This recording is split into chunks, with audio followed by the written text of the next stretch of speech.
One of the comments I heard come up multiple times is that when we look at the impact of machine learning on clinical trials, what we have is not really a technology problem. It's more of a human understanding problem. So Nechama, let me jump to you. You're on the sponsor side of the house. What do you think about that issue? Is it truly that we're at a point right now where the folks who are going to be using the technology and benefiting from it just don't really have the understanding at this point to know how it's going to impact them and what they need to be doing to get ready for that? Yeah, I think just to kind of follow on with the last panelist comment, it's what question are you asking? Right? So we have lots of data. I work in a data management organization, but I could be in any other part of the clinical trial cycle. We have tons of data. We have tons of very manual processes in the industry in general. And AI will add value, but only if you know how to ask the right question. And asking that right question either requires a technologist that understands pharmaceuticals, a very employees to understand the language of data science. So we all use machine learning and AI, and it's kind of the, it's back like in the old days when we thought our computers would make coffee for us.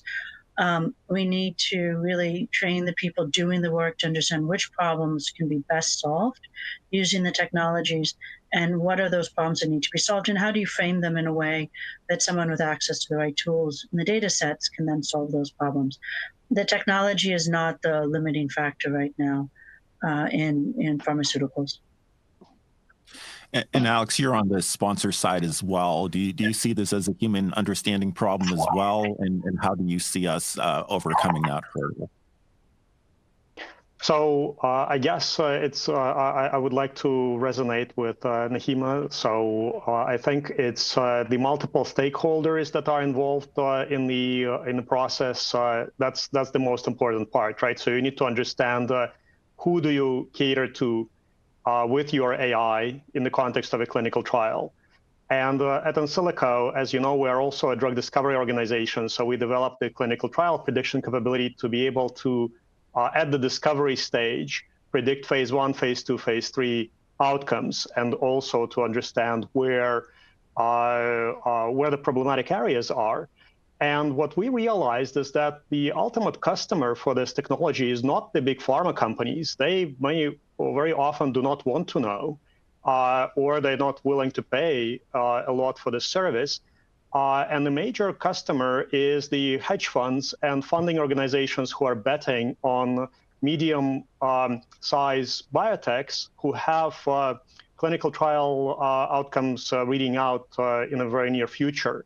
So there, it's when you start working with an analyst who is willing to bet, $50, $70 million on a stock based on your prediction and their expertise.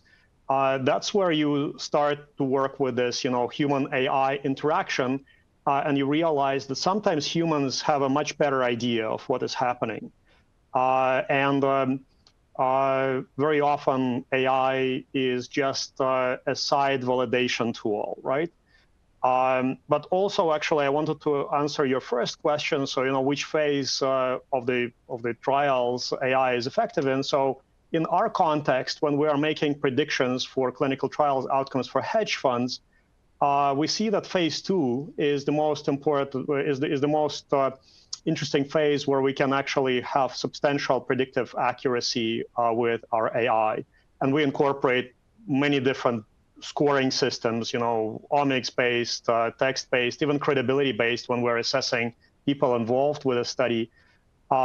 And of course, again, to answer your question, I think that it's a human and AI problem.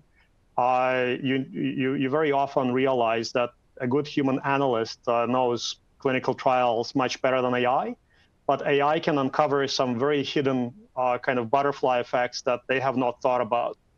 And I think it's all about the interaction of human and AI together.